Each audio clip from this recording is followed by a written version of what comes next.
आपसे गुजारिश करते हैं कि इस चैनल को आप जरूर सब्सक्राइब करें और अपने फ्रेंड्स के साथ इन वीडियोस को जरूर शेयर करें ताकि अहले बैत का पैगाम। तो सबसे पहले नमाज में क्या चीज़ है? नमाज का वक्त।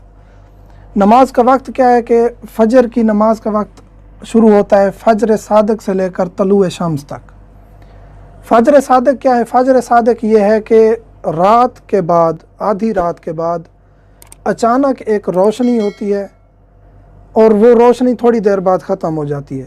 उसको उलमा और ये जो हैं सितारे देखने वाले उसको फजर काज़िब कहते हैं, यानी झूठी सुबह, जो ऐसे विश्वास पैदा कर दे कि सुबह हो गई है लेकिन वो सुबह नहीं होती, वो रोशनी थोड़ी देर बाद ख़त्म हो जाती है। उसके बाद एक और रोशनी जो नमूदार होती है वो होती है फजर सादिक, और वो सुबह की नमाज का वक्त है।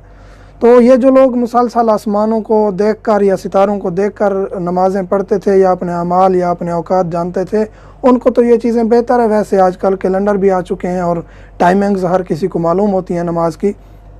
फजर सादिक से लेकर तलुए शम्स तक, जो ही तलुए शम्स की रोशनी फैलेगी, बेशक सूरज नज़र ना आए, जो ही उसकी रोशनी फैलेगी उस वक्त फजर की नमाज का वक्त ख़त्म हो चुका होगा। ज़ोहर और असर का वक्त, यही हम अर्ज़ कर चुके हैं कि हम दो नमाज़ें इकट्ठी तो पढ़ते हैं, लेकिन ये नहीं है कि दोनों का टाइम एक है। मसलन कि अब ज़िवाल का वक्त हुआ है तो अब हम असर पढ़ लें और ज़ोहर बाद में पढ़ लें, ये ऐसा नहीं है।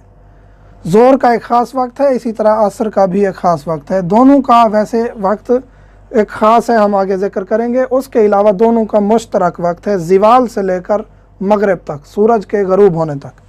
ज़ोहर और असर का वक्त ज़िवाल से लेकर सूरज के गरूब होने तक। अब ये ज़िवाल क्या है?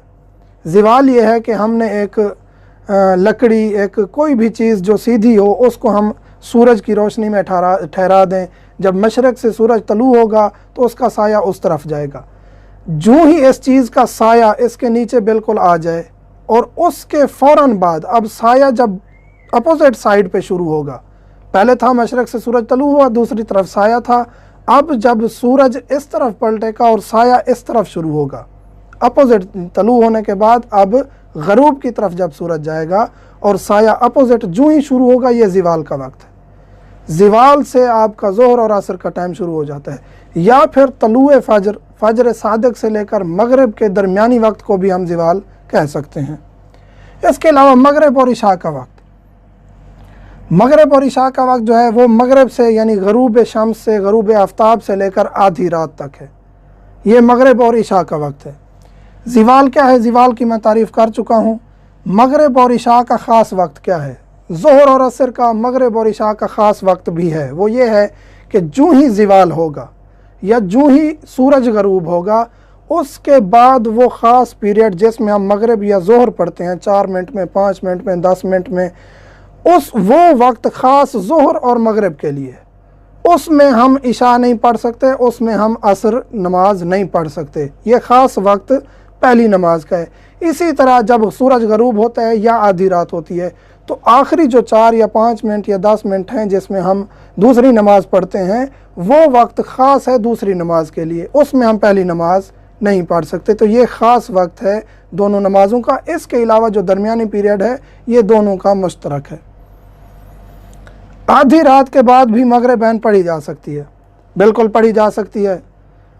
अगर आप भूल गए हैं, नींद आ गई है, सो गए हैं, आधी रात गुजर गई है, तो उस जो ही आप उठेंगे फजर से पहले आप मगरिब और इशा दोनों को अदा की नीयत से भी पढ़ सकते हैं। अगर आप सो गए हैं, आपको पता नहीं चला, भूल गए हैं नमाज़ पढ़ना, जहन में नहीं आया नमाज़ पढ़ी या नहीं पढ़ी, और आपकी तवज्जो हुई है, मुतवज्जे हुए हैं आधी रात के बाद, तो आप पढ़ सकते हैं अदा की नीयत से। हाँ, एक शख्स जानबूझकर डिले करता रहे नमाज को, अभी पढ़ता हूँ और पता नहीं चला और नमाज का वक्त गुजर गया, यानी आधी रात हो गई, तो अब वो अदा और कज़ा की नीयत के बग़ैर पढ़ेगा।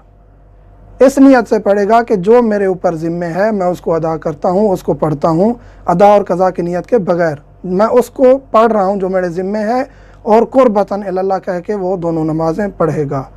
ये थे औकात नमाज़ों के। इसके बाद इंशाअल्लाह सिलसिलावार हम चलेंगे, नमाज की पूरी बहस तफसीली तौर पर मोमिनीन को सिखाएंगे। वल्हम्दुलिल्लाहि रब्बिल आलमीन।